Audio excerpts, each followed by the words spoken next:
को प्राप्त करने का आज फरवरी माह की शिवरात्रि भी है। मासिक शिवरात्रि की आप सभी को बहुत बहुत बधाई। शिव कृपा आप सभी पर बनी और तेरी कृपा बिना ना मिले एक भी अणु लेते हैं श्वास तेरी कृपा से तनु तनु। बखान क्या करूं मैं आँखों के तेरे का, चपटी बहुत में खजाना तेरे का।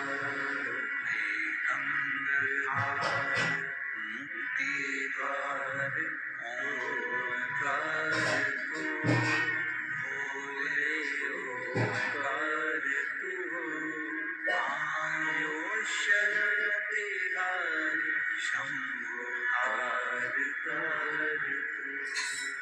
शिव भगवान देवरिंद्र महादेव की पवित्र कथा कर रही है कि हमारा जो जीवन है, हम जो नित्य की जिंदगी जी रहे हैं, प्रतिदिन का हमारा जो दिनचर्या है, प्रतिदिन का जो हमारा जीवन है, उस प्रतिदिन के जीवन में हम अपने परिवार में शिव को शामिल करें, अपने परिवार में हम शंकर को शामिल करें। हम अपनी देवरानी को शामिल कर लेते हैं, देवर को शामिल करते हैं, जेठ को शामिल करते हैं, जेठानी को शामिल करते हैं, अपने बच्चों को, अपने पति को, पत्नी को, दादा को, दादी को, नाना को, नानी को, सबको हम अपने परिवार में शामिल करते हैं। शंकर भगवान को भी अपने परिवार का एक अंश बनाया। अगर शिवजी तुम्हारे परिवार का अंश हो गए, भगवान शंकर अगर तुम्हारे परिवार का अंश हो गए, तो फिर आपको और हमको सोचना नहीं, क्योंकि शिव अगर परिवार का अंश है तो शंकर सब, फिर शिव उसको संभालना। आपको और हमको फिर कोई टेंशन नहीं लेना, आपको और हमको कोई चिंता नहीं करना, आपने छोड़ दिया। जैसे आप लोग कहते हो ना, अब सौंप दिया इस जीवन का सब भार तुम्हारे हाथों में है, हार तुम्हारे हाथों में और जीत तुम्हारे हाथों में। सब कुछ परमात्मा के भरोसे पर हमने सौंप दिया है, सब कुछ हमने भगवान को दे दिया। अब उसकी मर्जी। यहाँ किसके भरोसे पर आए? अरे जम के तो बोलो जरा, बाबा। अब आप इतने सारे लाखों की संख्या में आए हो, हमने नहीं सोचा था कि झारखंड की, यहाँ इस झारखंड क्षेत्र में तो हमारा पहली बार आना हुआ, और हमको अंदाजा नहीं था कि तुम इतने लाखों की संख्या में यहाँ पहुंच जाओगे। ये शिव कृपा।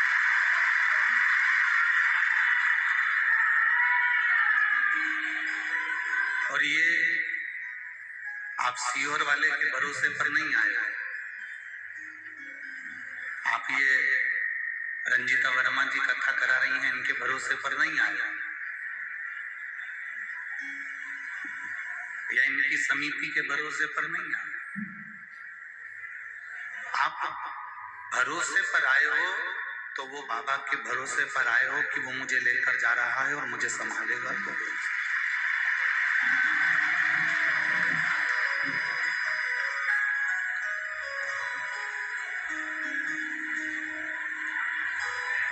हमारा एक भरोसा दृढ़ हमने कर लिया, हमने अपने भरोसे को दृढ़ कर रखा। त्रिशूल देखा है आप लोगों ने? जम के बोले जरा, देखा?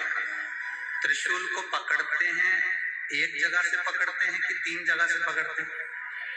एक जगह से। त्रिशूल में नोक कितनी होती है? 3।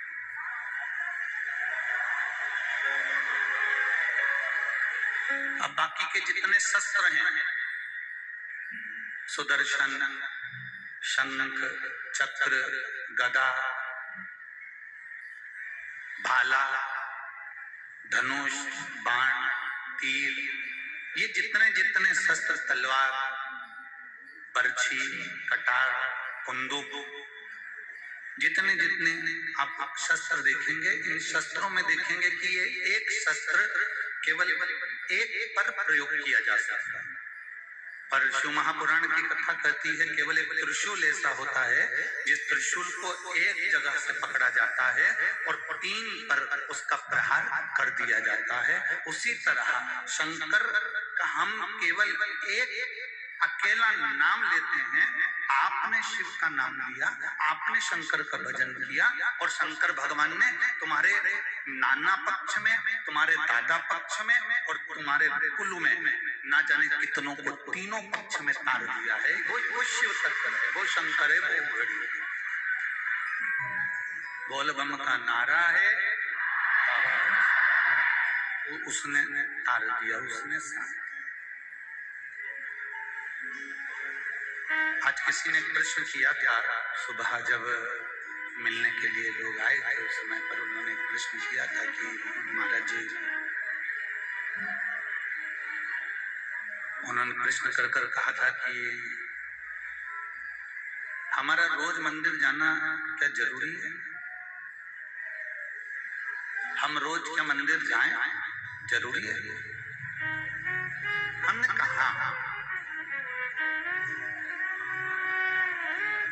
कितनी देर लगती है आपको मंदिर में जाने में? हल्का सा रिटर्न बड़ा मंदिर जाने में तुम्हें कितनी देर लगती है? 2 minute, 3 minute, 5 minute, 10 minute, 15 minute, 20 minute, 25 minute, आधा घंटा मान लो तुम्हें लग रहा है।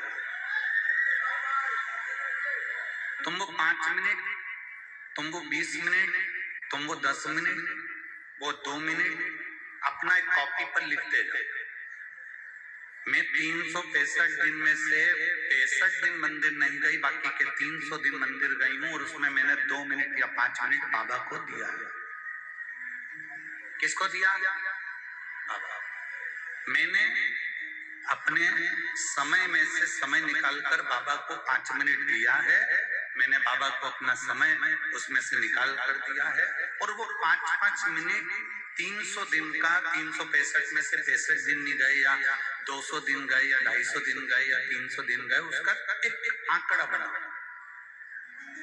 अपनी कॉपी पर एक आंकड़ा बना लो कि मैंने बाबा को 5 मिनट रोज दिया या 2 मिनट रोज दिया, मेरा इतना इतना समय उसमें हुआ। और तुमने अपने परिवार को समय दिया, अपने बेटे को, अपनी बेटी को, अपने पति को, अपनी पत्नी को, अपने पिता को, अपनी माता को, अपने भाई को, अपने बंधु को, अपने सखा को, जो तुमने समय दिया उसका भी आंकड़ा बनाकर रखो। आप जब आंकड़ा निकालेंगे, आपकी जब दुख की घड़ी आएगी, आपकी जब तकलीफ की घड़ी आएगी, आपका जब कोई काम बिगड़ेगा, तो जितना समय तुमने परिवार वालों को दिया है, उन परिवार वालों से कहना मुझको उतना समय तुम लौटा दीजिए, तुम मेरे पास में आओ और इतना समय तुम मुझको भी दो। और जितना समय तुमने महादेव को दिया है उनको कहने की जरूरत नहीं पड़ेगी, वो समय पर तुम्हारे दरवाजे पर खड़ा मिल जाएगा, उसके आने में देरी नहीं।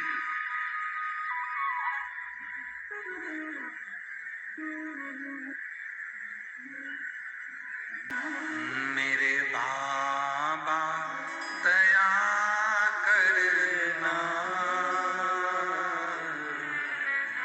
मैं तेरे भरोसे, भोले बाबा दया करना, मैं तेरे भरोसे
जो समय आपने प्रदान करा है मेरे शंकर भगवान को, जो समय आपने दिया है मेरे बाबा को, वो तुम्हारी दुख की घड़ी में, तुम्हारे हर पल, हर क्षण, हर घड़ी में तुम्हारे सामने खड़ा रहे।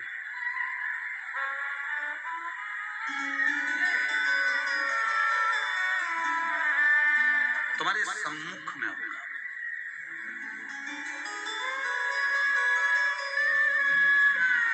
कथा में आए हो, फोटो खींचे आपने अपने, जम के तो बोलो जरा, कितने खींचे? कम से कम 10, 20, 50 तो रोज के 10, 5 तो खींचे होंगे। अरे बोलो तो जम के, ठीक है। फेसबुक पे कितने डाले? 50 फोटो खींचते हो, उसमें से भी छांटते हो। बोलो सही है?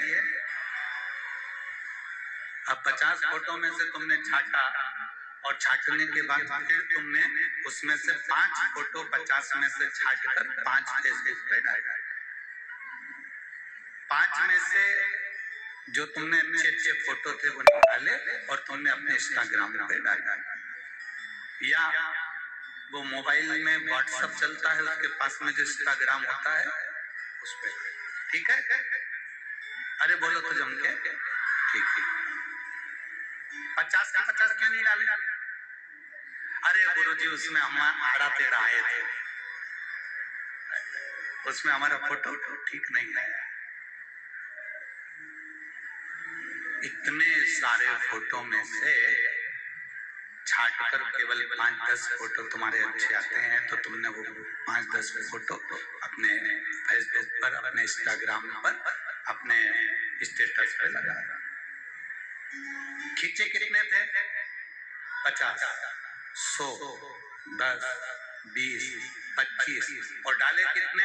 मात्र 4 या 5, 1 या 2। अब खींचे इतने सारे थे और डाले थोड़े से। अब लोग कहते हैं गुरुजी क्या हमारा रोज मंदिर जाना जरूरी है? हम कहते हैं तुमने रोज इतने सारे फोटो खींचे, उसमें से 4-5 स्टेटस पर लगाए, 4-5 तुमने अपने फेसबुक पर डाले, 4-5 तुमने अपने मोबाइल में फोटो को लगाया। उसी तरह तुम खींचते तो बहुत हो, पर उसमें से जो खास होते हैं, जो अच्छे होते हैं, उसी को फ्रेम में जड़ा जाता है। उसी तरह तुम रोज भोलेनाथ के मंदिर जाओ, प्रतिदिन मंदिर जाओ, प्रतिदिन जाओ। जिस दिन भोलेनाथ के सामने तुम्हारा फोटो सही खिंच जाएगा, भोलेनाथ अपने हृदय में उस फोटो को लगा। प्रतिदिन जाइए, प्रतिदिन। रोज रोज भगवान के मंदिर में, थोड़ा प्रेशर नहीं आ रहा है। रोज रोज भगवान के मंदिर में जाओ, प्रतिदिन भगवान के मंदिर में पहुंचो।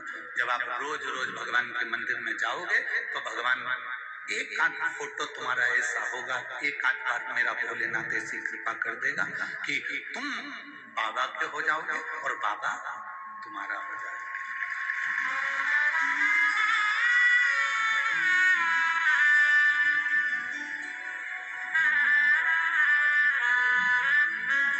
और तेरा ही दिया मैंने खाया पिया रे, तेरा शुक्रिया रे, तेरा शुक्रिया रे। मुझे भोले बाबा ने बहुत दे दिया रे, तेरा शुक्रिया रे, तेरा शुक्रिया। इतने फोटो खींचे, उसमें से कुछ अच्छे जो तुमने लगाया। रोज मंदिर गए, जरूरी नहीं है कि तुम्हारा रोज बाबा से मन जुड़ जाए, जरूरी नहीं है कि तुम्हारा रोज बाबा से दिल जुड़ जाए।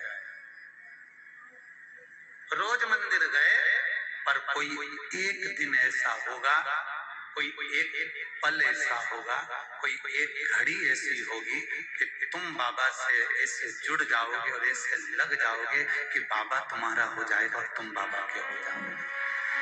तुम बाबा, बोल बम का नारा है सारी समस्या का हल। शिव को चढ़ाओ एक लोटा जल, हमारा बदलेगा कल। हम शिव के हो गए।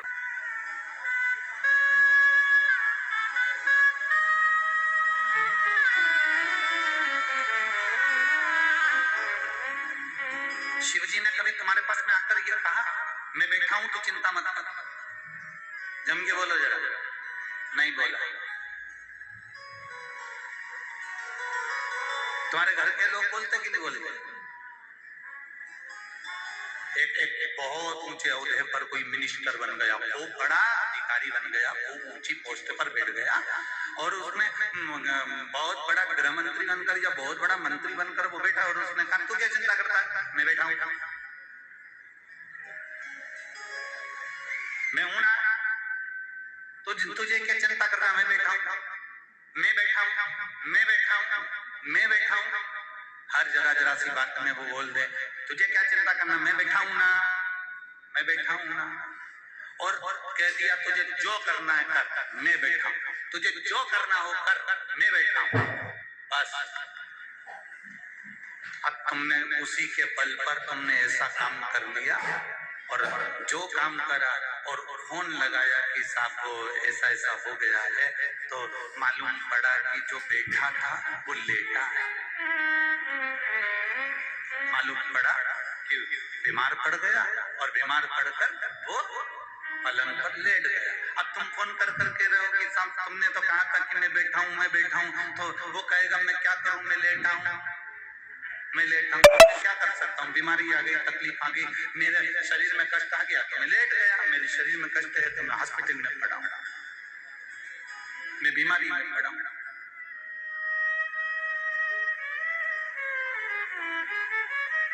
बहुत अच्छे से सुन लेना, जितने लोग आस्था चैनल पर कथा सुन रहे हो, जितने लोग भारत की भूमि के और देश और विदेश में बैठकर इस झारखंड जमशेदपुर की पवित्र भूमि से कथा सुन रहे हो, बड़े सावधानी से सुनना। जो कह रहे थे मैं बैठा हूं और उसके बल पर तुमने काम किया और मालूम पड़े वो हॉस्पिटल में भर्ती हो गया, बीमार हो गया, हॉस्पिटल में पड़ा रिया और पलंग पर लेटा रिया।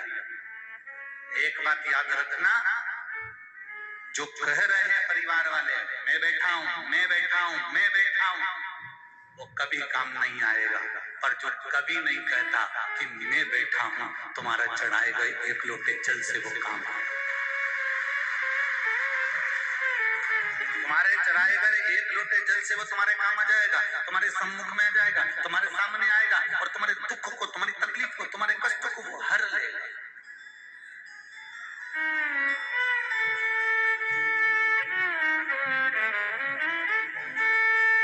वो एक भजन की लाइन आप लोग गुनगुनाते रहते हो, जब कोई नहीं आता मेरा बाबा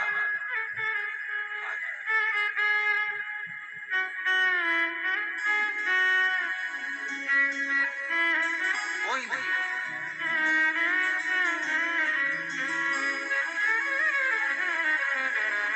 जब कोई नहीं आता भोले बाबा आता है,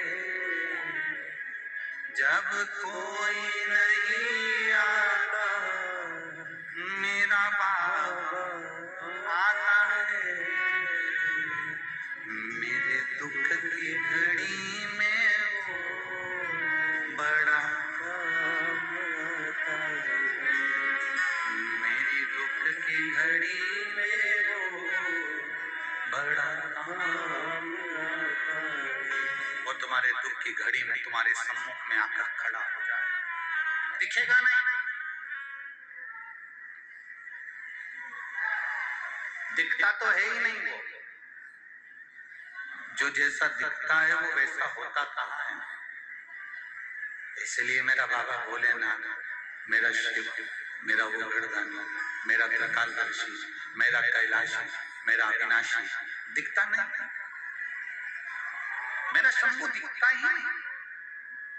मेरा शंभू तो बस अलमस्त होकर तुम्हारी जहां जहां तुम्हारी तकलीफ आई, जहां जहां तुम्हारे जीवन में तकलीफ, तुम्हारे जीवन में कष्ट आया, जहां तुम्हारे जीवन में दुख आया और तुमने उसको पुकारा, तुमने उसको आवाज लगाई, तुमने उसको बुलाया, वो तुम्हारे सम्मुख में दिखेगा नहीं, सामने नहीं आया, सम्मुख नहीं आया। और अंत समय आना पड़ेगा, वचन दिया निभाना पड़ेगा। आए ना आए प्रभु कुटुंब कबीला, अंत समय प्रभु आना पड़ेगा, वचन दिया तो निभाना पड़ेगा। अंत समय प्रभु आना पड़ेगा, वचन दिया तो निभाना पड़ेगा। अंत समय में वो तुम्हारे सामने एक पत्र है, देखिए।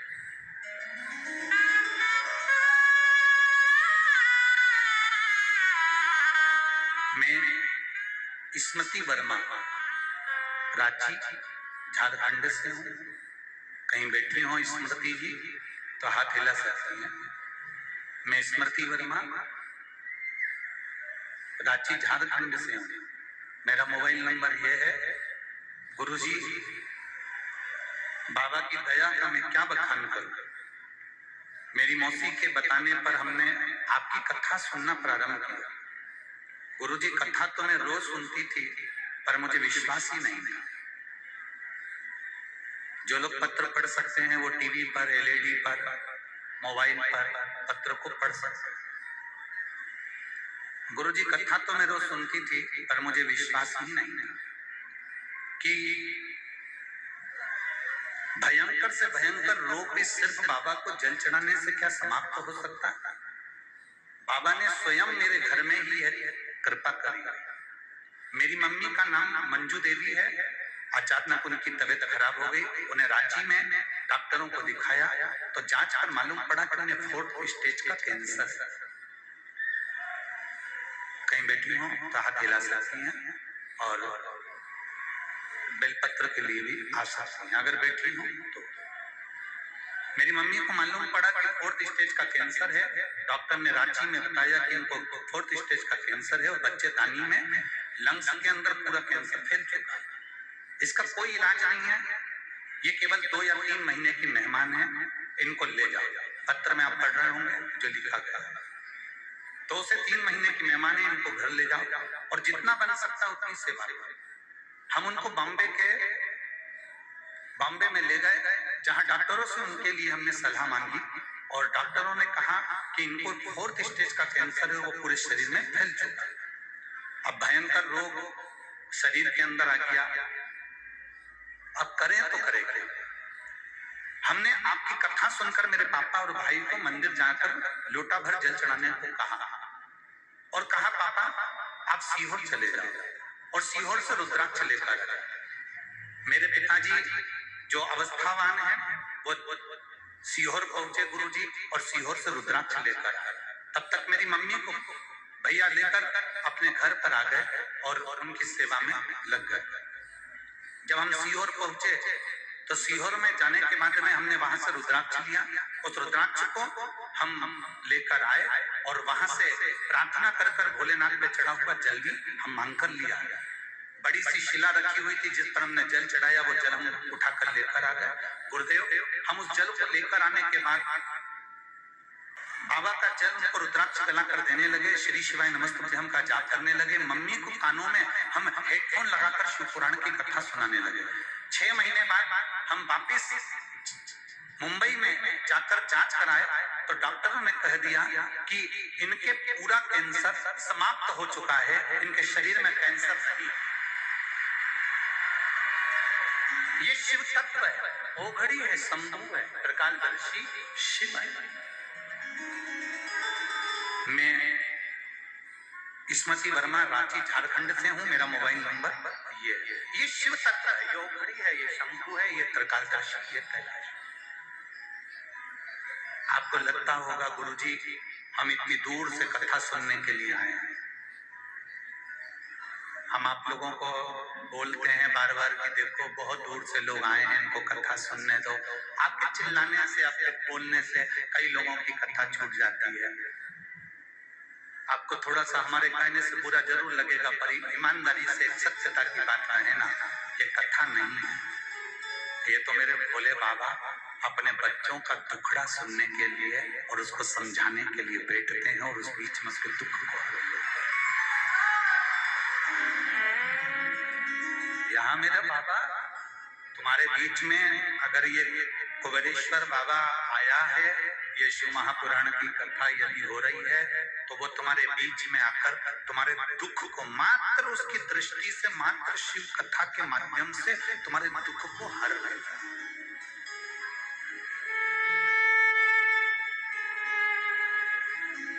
केवल एक तुम्हारा विश्वास। और जी मेरी जमशेदपुर की बहनों और मेरे जीजाओं, हम तो इतने पत्र पढ़ भी नहीं पाते जितने पत्र यहाँ भेजे जाते। हम इतने पत्र नहीं पढ़ पाते। हम तो थोड़े बहुत पत्र ऊपर ऊपर आते हैं या नीचे कोई दो चार निकाल कर पढ़ लेते हैं और वो आपके सामने बात आ जाए। कितना कृपा है। आप लाए जरूर हो खाली झोली। आज महीने की शिवरात्रि है, कथा सुनोगे, कल कथा पूरी हो जाएगी, सवेरे 8 बजे से 11 बजे तक सुन लोगे। हम भी यहाँ से वापस आगे के गंतव्य के लिए निकल जाएंगे। 12 और 13 तारीख को प्रयागराज में सतुआ बाबा सेवा शिविर माघ मेले में कथा 2 दिन की, 12 और 13 तारीख की। 1 नंबर पीपा पुल, 2 नंबर पीपा पुल गंगा घाट पर। कल हमने कथा में कहा था आपको कि जिस जगह पर ये रंजीता वर्मा जी ने हमको ठहराया था, वहां छत में से पानी हमारे सिर पर गिर रहा था। हमें समझ में नहीं आया कि ये गंगा का पानी भरी छत में, उसके ऊपर बिल्डिंग, उसके ऊपर बिल्डिंग, और पानी में कहां से आ रहा है। दूसरे कमरे में भी वही क्रम चालू हो गया। तब समझ में आया कि जहां सतुबा बाबा ने 2 दिन की कथा रखी है, वो कथा उन्होंने पहले रखी थी शिविर में, पर अब जो कथा उन्होंने रखी है वो 2 दिन से तैयारी में लगे थे, 3 दिन से, कि गंगा के अंदर ही स्टेज बनाकर वो कथा 2 दिन की गंगा वासियों को श्रवण करने की प्रयाग वालों को मिले। तो वो गंगा के अंदर ही उसका स्टेज बनाकर प्रयाग में पीपा नंबर 1, पीपा नंबर 2 पुल और उसके मध्य में गंगा के अंदर ही वो स्टेज बनाकर ये कथा 2 दिवसीय 1 बजे से 4 बजे तक संपूर्ण प्रयागवासियों को और आसपास के रहवासियों को मिले। आप सुनेंगे ये कथा तो कल विराम हो जाएगी, सुबह 8 बजे से 11 बजे तक। आज रात आपकी है, शिव की है, आप शिव के हो और शिव आपका भजन, आपका कीर्तन, आपका मंत्र, आप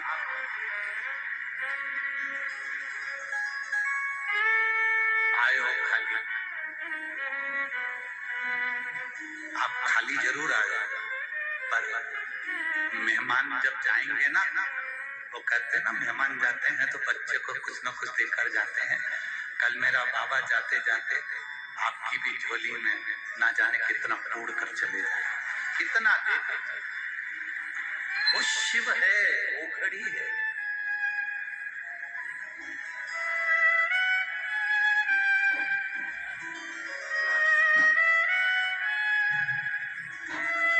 जितने भरोसे से, जितने विश्वास से सुनो, वो देता। किसको ना दिया उसने?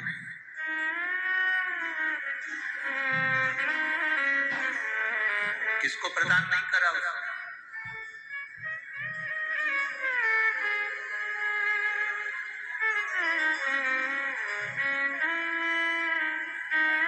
कौन थी ये मंथरा जिसने राम जी को वन भेज दिया, माता कैकेयी को भड़का था?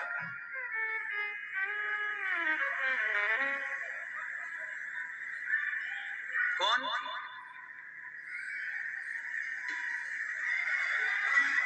ये कहां से आई थी? कौन थी?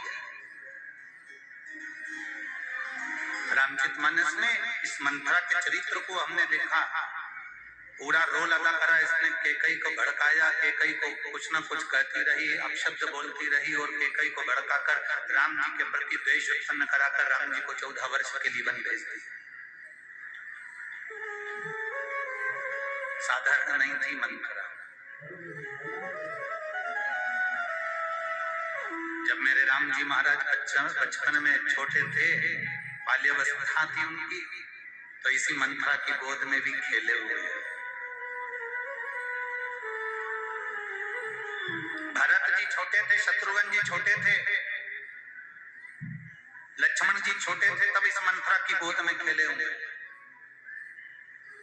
कौन थी मंथरा? किसकी बेटी थी?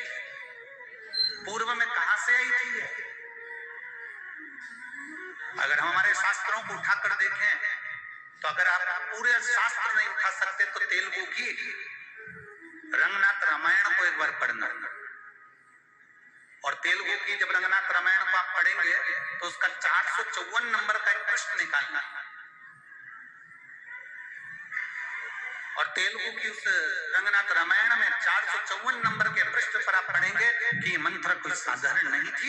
ये मंथरा इसके पिता भगवान शंकर के परम उपासक थे। मंथरा का जो पिता थे वो भगवान शिव के परम उपासक थे।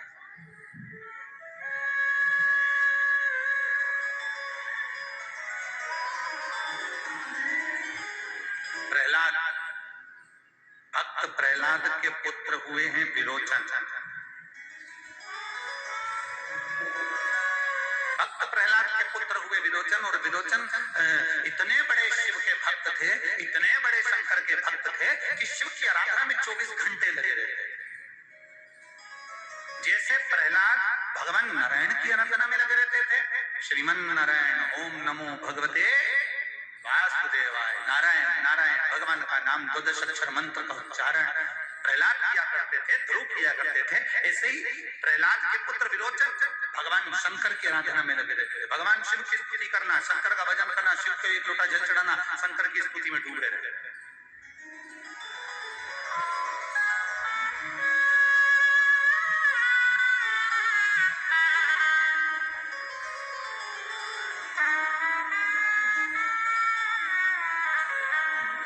एक बार विरोचन ने शिव जी की आराधना की,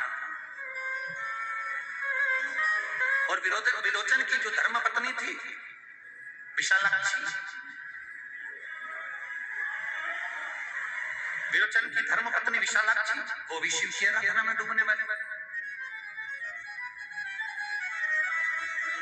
देखिए, अगर कुछ मिल रहा है आपको इस संसार में आने के बाद, आपको अगर मकान मिला है रहने के लिए, आपको अगर अच्छा पति मिला है, आपको अगर अच्छी पत्नी मिली है, आपको अच्छे बच्चे मिले हैं, आपकी बेटी बेटा अच्छे हैं, आपका दामाद अच्छा मिला है, आपका परिवार अच्छा मिला है, आपके भाई बंधु सखा रिश्तेदार अच्छे हैं, आपका मोहल्ला अच्छा है, आपके कुटुंब परिवार वाले अच्छे हैं, तो समझ लेना कि तुमने पूर्व समय में कोई शंकर जी की आराधना करी होगी जो आज तुमको मिल रहा है।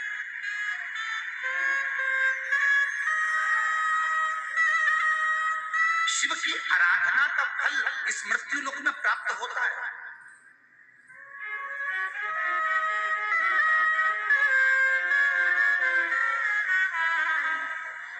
आप बस उसकी आराधना में जब लीन हो तो उसमें एक अविरल भक्ति का संचार होना चाहिए आपके भीतर, एक अविरल भक्ति का संचार। दिखावा नहीं करना। शंकर जी को कभी भी किसी को दिखा के मत जा कि लोग हमें देखेंगे तो हम जल चढ़ाएंगे। मंदिर में मैं झाड़ू जब लगाऊंगी जब मुझे लोग देख रहे होंगे, मंदिर में पोछा जब लगाऊंगी जब मुझे लोग देख रहे होंगे ना।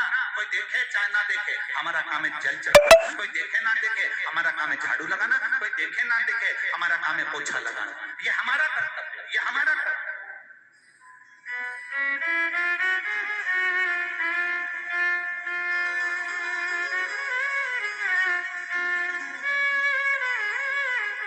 शिव महापुराण की कथा से हमने बहुत कुछ सीखा है और बहुत कुछ देखा है। आज आप लोगों के बीच में भी हम कहना चाहेंगे, अगर बाबा तुम पर कृपा करा है तुमको अगर बाबा ने ऐसी करुणा करी है कि आपके माध्यम से शिव महापुराण की कथा हो रही है, तो ये प्रयास करना, जैसे इसमें इतने सारे यजमान लोग जो जुड़े हैं, ये जो भक्त लोग जुड़े हैं और जो कथा करवा रहे हैं, हम कहेंगे बाबा ने अगर आपको इस कथा के करवाने के लायक बनाया है ना, कि बाबा तेरी बड़ी कृपा है जो तूने मुझे इस लायक बनाया, तूने मुझे इस लायक बनाया कि मैं इस कथा को करवा सक रहा हूं, तूने मुझे इस लायक बनाया कि मैं इस कथा को संभाल सक रहा हूं। कल प्रशासन के अधिकारी कह रहे थे कि गुरुजी हमारे जमशेदपुर की ऐसी भीड़ और ऐसी कथा आज तक कहीं नहीं हुई, ना हम लोगों ने देखी।